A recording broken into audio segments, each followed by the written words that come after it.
नमस्कार दोस्तों, स्वागत है आपका हमारे YouTube चैनल बिंदास पढ़ाई में। तो आज हम हैं part third money and banking chapter के, जिसमें आज हम पढ़ेंगे सबसे मेन बैंक सेंट्रल बैंक के बारे में, जिसको हमारे इंडिया में क्या कहा जाता है? आरबीआई। आरबीआई का full form reserve bank of India. ठीक है, ये क्या है? सेंट्रल बैंक है हमारे इंडिया का। तो जानते हैं कि सेंट्रल बैंक क्या है। Central bank is an apex body. Apex body मतलब ये है कि ये सारे बैंक्स जो हैं उसका एक तरीके से हेड है। ठीक है, जितने भी कमर्शियल बैंक्स हैं ना, उसका हेड है कौन? Central bank. एक तरीके से आप कह दीजिए कि फादर है सबका। जैसे फादर की बात हम लोग को माननी पड़ती है, वैसे ही सेंट्रल बैंक की बात सारे कमर्शियल बैंक्स को माननी पड़ती है। ठीक है, इट कंट्रोल्स, ये सारे इसके फंक्शंस हैं जो आप इसकी डेफिनेशन में लिख सकते हैं। डेफिनेशन इसकी कोई लीगल डेफिनेशन जो है वो कोई सी भी नहीं है, आप अपने मन से डेफिनेशन जो है बना सकते हैं। डेफिनेशन डिपेंड करती है इसके फंक्शंस पे। ठीक है, अलग अलग कंट्रीज में अलग अलग सेंट्रल बैंक्स होते हैं। हमारे इंडिया का जो है वो आरबीआई है, बाकी और कंट्रीज के अलग अलग नाम है। जैसे यूनाइटेड स्टेट्स का फेडरल बैंक है, तो वैसे सारे कंट्रीज जो है उनका अलग अलग सेंट्रल बैंक होता है। तो इसके फंक्शंस जानते हैं। It controls the banking system, मतलब जितने भी कमर्शियल बैंक हैं उन सबको कौन कंट्रोल करता है? Central bank. इशू नोट्स, जो हम नोट्स यूज करते हैं, मनी यूज करते हैं, वो कौन इशू करता है? वो करता है central bank. Control supply of money, कि भाई इकोनॉमी में कितना सप्लाई ऑफ मनी हो, लोगों के हाथ में कितना पैसा हो, वो कौन डिसाइड करता है? वो डिसाइड करता है central bank. Banker to the government, कि गवर्नमेंट के लिए बैंकर का काम करता है। तो इसके फंक्शंस पे आ जाते हैं। इसके फंक्शंस, ठीक है, यहां पे मैंने फंक्शन नहीं लिखा, तो अब लिख देता हूं। तो इसके फंक्शंस पढ़ते हैं जो सबसे ज्यादा मेन है। सेंट्रल बैंक्स के फंक्शंस जो है वो बहुत ज्यादा मेन है। सबसे पहला फंक्शन है bank of issuing note. Bank of issuing note का मतलब यहां पे क्या है कि ये जो है वो नोट्स जो होते हैं, नोट्स 5 रुपए से लेके 2000 तक के जितने भी नोट्स हमारी इकोनॉमी में प्रेजेंट है, वो कौन इशू करता है? वो कौन बनाता है? वो बनाता है आरबीआई। ठीक है, आरबीआई बनाता है। अब आप सोचते होंगे कैसे बनाता है भाई आरबीआई? ऐसे ही अपने मन से जितना छापना उतना छाप देगा? नहीं, ये जो है पहले मिनिमम रिजर्व पॉलिसी होती है। ठीक है, मिनिमम रिजर्व पॉलिसी, एमआरपी लिख रहा हूं, मिनिमम रिजर्व पॉलिसी होती है इसकी। अगर इसको नोट छापने हैं, ठीक है, गवर्नमेंट ने कहा कि भैया नोट छापो आप आरबीआई को, तो आरबीआई क्या करेगा? मिनिमम रिजर्व रखेगा अपने पास। मिनिमम रिजर्व कितना होता है? 200 करोड़। ठीक है, 200 करोड़, ये बदलता भी रहता है। 200 करोड़ वैसे जो एक कांस्टेंट है वो 200 करोड़ है। ठीक है, इसमें से 115 करोड़ जो है ना, 115 करोड़ अप्रॉक्स में, 115 करोड़ के अप्रॉक्स में गोल्ड के फॉर्म में इसको क्या रखना पड़ता है? गोल्ड के फॉर्म में इसको जो गोल्ड है वो अपने पास रखना पड़ता है। इशू करने से पहले, किस चीज को? नोट्स को इशू करने से पहले, नोट्स को बनाने से पहले, ये पहले एक मिनिमम पैसे रखता है कि भैया नोट्स तो मैं जारी करूंगा, गवर्नमेंट को बोलता है, लेकिन मेरे को पहले थोड़ा सा पैसा दो जिसके आधार पे मैं इकोनॉमी में पैसे भेजूं। ठीक है, तो ये क्या करता है? मिनिमम रिजर्व रखता है 200 करोड़ का, जिसमें से 115 करोड़ जो है वो इसको गोल्ड के फॉर्म में रखना पड़ता है। और बाकी का जो है वो सिक्योरिटीज जो होती है, गवर्नमेंट सिक्योरिटीज, उसके फॉर्म में अपने पास पैसे रख लेता है, या फिर और भी अलग अलग तरीके से अपने पास पहले 200 करोड़ रखता है, फिर जो नोट्स हैं वो इशू करता है। तो अब ये अकेला ही ऐसा है अथॉरिटी जो नोट को इशू कर सकता है अपने इंडिया में। सेंट्रल बैंक के अलावा, आरबीआई के अलावा कोई भी ऐसी अथॉरिटी नहीं है जो नोट्स जो है उसको इशू कर दे।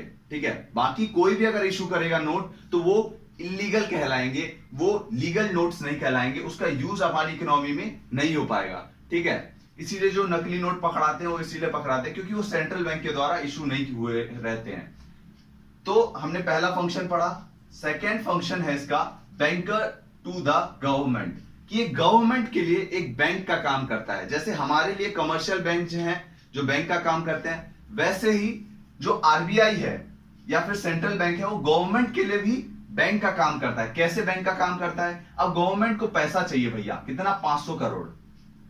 500 करोड़ रुपया चाहिए कि भैया हमारे पास थोड़ा पैसा कम पड़ गया, एक योजना में हमें थोड़ा 500 करोड़ और लगाना है, हमारे पास पैसा कम है तो आप दे दो। आरबीआई से बोलता है गवर्नमेंट, ठीक है। अब गवर्नमेंट क्या बोलता है, भैया ऐसे ही तो तेरे को दे नहीं दूंगा, मैं ऐसे ही तो तेरे को 500 करोड़ दे नहीं दूंगा, उसके बदले में मेरे को तू ये लिखित में दे कि भैया मेरे को तू पैसा वापस कर देगा, ठीक, लिखित में दे। अब सिक्योरिटीज दे उसके बदले में, गवर्नमेंट सिक्योरिटीज उसी का नाम है, गवर्नमेंट लिख के दे देती है कि भैया मैं इतने दिन में आपका पैसा वापस लौटा दूंगा, ठीक है, ब्याज के सहित, ब्याज भी जोड़ के आपको उतना पैसा लौटा दूंगा आप, ठीक है। तो गवर्नमेंट इसको क्या करती है, गवर्नमेंट सिक्योरिटीज देती है 500 करोड़ की, 500 करोड़ की गवर्नमेंट सिक्योरिटीज देती है, और ये इसको आरबीआई जो है वो उसको 500 करोड़ दे देता है, और गवर्नमेंट जो है उसको गवर्नमेंट सिक्योरिटीज देती है, एक तरीके से लिखित दस्तावेज दे देती है, जिसके बदौलत आरबीआई के पास एक वो रहता है कि भैया 500 करोड़ मेरे वापस मिल जाएंगे, गवर्नमेंट मेरे को वापस दे देगा, ठीक है। तो हमने देख लिया कि भैया गवर्नमेंट के लिए भी ये किसका काम कर रहा है, बैंक का काम कर रहा है, कि गवर्नमेंट को कभी पैसा जमा कराना है तो आराम से जाके आरबीआई में जमा करवा सकता है, या फिर कभी लोन की जरूरत है तो आराम से जाके आरबीआई से लोन ले सकता है, ठीक। दो फंक्शन हमने देखे। तीसरा फंक्शन है bankers bank and supervise the banks. तो भैया बैंकर्स का बैंक होता है ये, कमर्शियल जितनी बैंक्स हैं उनके लिए एक बैंक का काम करता है, जैसे हमारे लिए कमर्शियल बैंक करता है, या फिर गवर्नमेंट के लिए जैसे काम करता है बैंक का, वैसे ही बैंकों के लिए भी एक बैंक का काम करता है। मैंने आपको पहले ही बताया सबका पप्पा है, सबका फादर है। तो क्या करते हैं बैंक्स क्या करते हैं, अपना पैसा जो है वो आरबीआई के पास जमा करा देते हैं, आरबीआई के पास जमा करा देते हैं, ठीक, और ब्याज उसके बदले में लेते हैं, किससे, आरबीआई से। जैसे हम बैंकों के पास पैसा जमा करा देते हैं, कमर्शियल बैंक्स के पास एसबीआई हो गया, पीएनबी हो गया, अलग अलग बैंक्स हैं, उनके पास जमा करा देते हैं पैसे, और बैंक क्या बोलता है, भैया तेरे को ब्याज सहित पैसा दूंगा 1 साल बाद 4% ब्याज के साथ, ठीक है। वैसे ये क्या करता है, बैंक्स जो है कमर्शियल बैंक्स, वो आरबीआई के पास पैसा जमा करा देते हैं और उसके बदले में ब्याज लेते हैं, किससे, आरबीआई से, ठीक है। जैसे हमारे लिए बैंक का काम करता है कौन, कमर्शियल बैंक, वैसे ही बैंकों के लिए, कमर्शियल बैंक्स के लिए आरबीआई जो है सेंट्रल बैंक, वो बैंक का काम करता है, ठीक है। हमने इतना देख लिया। अब सुपरवाइज द बैंक्स, इसका मतलब क्या है कि भैया सारी पॉलिसीज जो हैं बैंक्स के लिए कौन बनाता है, सेंट्रल बैंक बनाता है। जैसे एसएलआर हमने देखा था, स्टैट्यूटरी लिक्विडिटी रेशो, वो देखा था हमने, सीआरआर देखा था। तो ये क्या करता है कि भैया बैंकों को कंट्रोल करता है, ये बैंकों को बोलता है कि भैया तेरे को ज्यादा लोन नहीं बांटना, जितना मैं बोलूंगा उतना ही लोन तू बांटेगा, ठीक।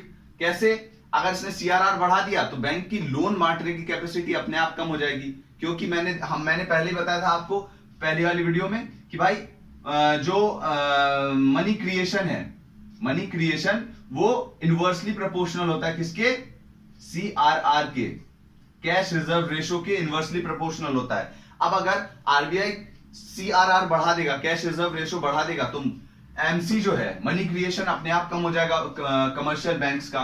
तो भैया सारा जो छड़ी है, जादू की छड़ी जो है वो सेंट्रल बैंक के हाथ में, कि भैया कैसे काम करेगा कमर्शियल बैंक, ठीक। हमने ये देख लिया कि सुपरवाइज भी करता है सारे बैंक्स को, कि भैया ऐसी ऐसी पॉलिसीज मैं बना रहा हूं, उसके आधार पे आपको काम करना है, उसी के अनुसार आपको काम करना है, उस रूल्स एंड रेगुलेशन के अनुसार, ठीक। तो हमने तीसरा फंक्शन देख लिया इसका, lenders of the last resort. Lenders of the last resort का यहां पे मतलब ये है, कभी कभी कमर्शियल बैंक्स को पैसों की जरूरत पड़ जाती है। कब पैसों की जरूरत पड़ जाती है, मान लीजिए कि हमने देखा कि केवल 20% या 10%, बहुत छोटे अमाउंट में जो है वो पैसा रख लेता है कौन, कमर्शियल बैंक, किसको जब वापस करने के लिए, जिस कस्टमर ने बैंक में डिपॉजिट किया है। मैं गया, मान लीजिए अमन है, अमन गया बैंक के पास 1 लाख रुपए जमा करा दिया अमन ने, ठीक है।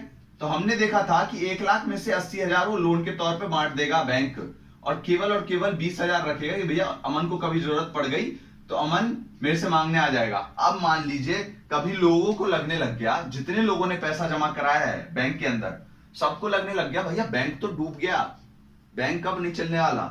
तो अब क्या करेंगे लोग, लोग सारा पैसा जितना भी उन्होंने डिपॉजिट किया है वो कहेंगे भैया अब इसमें बैंक में पैसा रखने लायक नहीं है, मेरे को वापस नहीं करेगा। सारे धड़ल्ले से क्या करेंगे, पैसा निकालने लग जाएंगे अचानक से, मुझे लाख रुपए दे, मेरा जितना मैंने डिपॉजिट करा है। कोई दूसरा बोलेगा, श्याम बोलेगा कि भैया मुझे भी मेरा पैसा दे जितना डिपॉजिट करा है। अब यहाँ पे क्या हुआ कि इसने तो लोन के तौर पे बांट दिए पैसा, अब इसके पास पैसा कहां से आएगा, पैसे की तो कमी हो गई ना किसके पास, कमर्शियल बैंक के पास। तो कमर्शियल बैंक बेचारा दुखिया जाता है आरबीआई के पास कि भैया मेरे पास तो पैसा का कमी हो गया, अब मैं क्या करूं, मैं तो ऐसे तो डूब जाऊंगा मैं। तो क्या बोलता है आरबीआई, कोई बात नहीं बच्चा, मैं मदद करूंगा तेरी।